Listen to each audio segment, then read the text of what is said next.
Mike Zipprich, how you doing? I'm doing fine. How are you, Tim? I mean, ARC, I'm loving what's happening. So today's a Saturday, right? Saturday, yep. And, but this is a beautiful day here in Tucson. And this is a recovery center. But we're taking people from recovery to discovery. And I was telling you that I've been speaking for over 30 years. Right. I've been to many recovery centers, literally all over the world. And many times there's kind of a down atmosphere. That is not what's happening at ARC. The camaraderie, the energy, the lunch is taking place right now. Why is that happening? There's no institutional feeling here. Yeah. They don't feel like they're in a hospital. Mm-hmm. This is like they're just no different than if you went to a hotel and stayed and sat around the place outside the restaurant and they're all there. There's no stigma. Yes. They all, as you noticed when they were getting ready to get their lunch, the women went and got lunch. They were all nicely ordered to eat. I love seeing that. And then the men came behind them. Yeah. And the funny thing about that there's a joke behind that because it was who goes first, the men or the women. And in our real life, right, we always give the women the first opportunity. Well, this way, the reason that the women go first is because they're not as sloppy as the men. So around the salad bar, the men used to make it so sloppy that we'd have to stop lunch and clean up. Yeah. So we told the men, if you guys can learn to not be sloppy and be like the women, you can eat lunch first. I love that. So it's a little contest, right? Yeah. So tell us your official role at ARC. Well, I'm the founder and the CEO. Yes. I'm the one who came up with this idea. And what I love about you, because we're great friends, is that in the business world, you did so many things for so many years at a very high standard. And so I feel like you've taken the same type of standard into this world of recovery.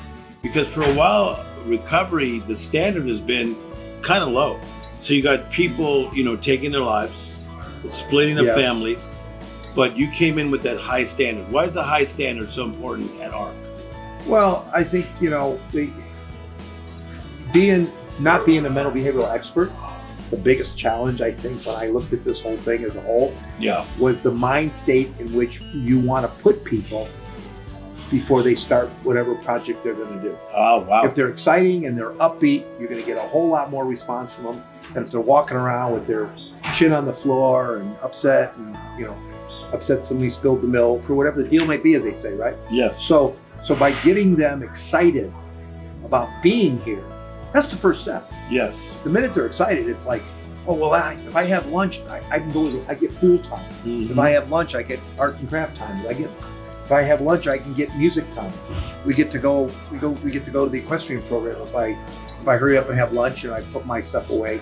And what we just basically do is give people the basics of how they need to run their life. And so many of these people have lost the simple, basic ABCs of just running life. And when in talking to about 9 people just now while I was having lunch with them, is that everyone that has come is saying, I'm so glad I made the choice. So what we see is before they make the choice, fear, shame, guilt, they're wondering how they're going to fit in. But I think that from the very entrance of getting into ARC here in Tucson, that we make people feel comfortable. How do we do that? Well, from the minute they arrive, as we've said in many of our Facebook Live programs, I mean, they get greeted like they're checking into a hotel. Yeah. This was a hotel. And so they get their Otis Spunkmeyer chocolate chip cookie and their bag of candies and a bottle of water.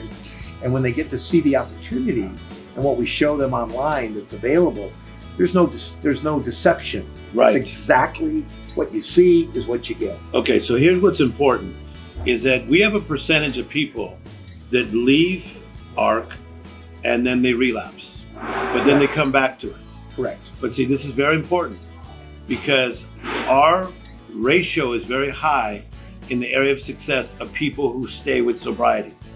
But if you have a setback, we don't kick you down. We say, come back, let's work on the areas where you had your challenges, right?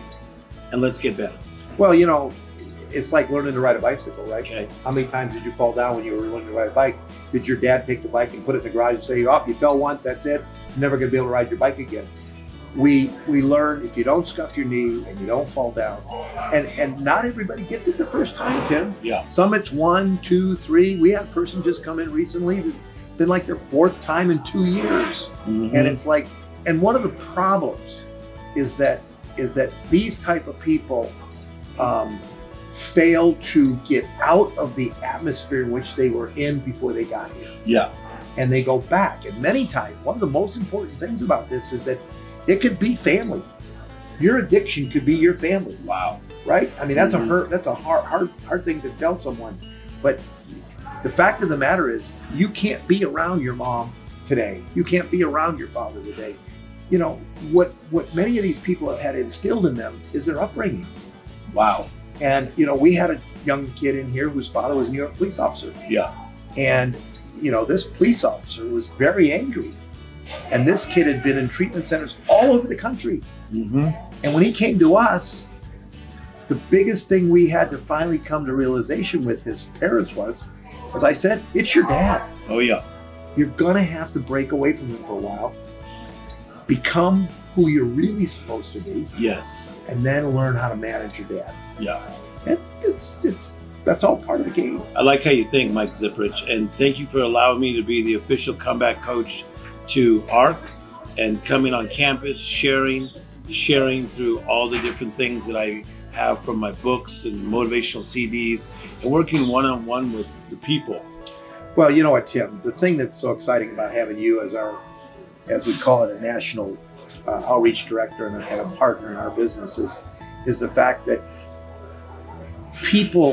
facilities don't necessarily get the ability to have the level of skill and knowledge that you carry with you over the last 30-some years. Yeah, I mean, thank you. From Africa to Australia, and you're telling me today, to wherever in the world. Yeah, I mean, 75 the old saying with you and I is, where in the world is Tim Storey today, right? Yeah. So this is something these people don't have a privilege anywhere that I know of in the country to do. Yeah, thank you. We're about to do a speech, probably in about 15 minutes. Yeah. I'm going to talk to how many people? Oh my gosh, we got about 84 today. Yeah.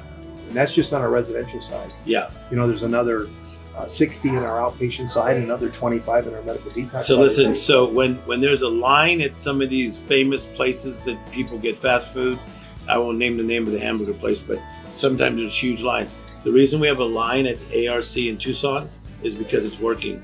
And we're changing families, bringing them back together, helping people with their skill set, helping them to get jobs, helping them to think bigger and better, and changing their lives forever. It's magical. It is magical. It's magical. Yeah.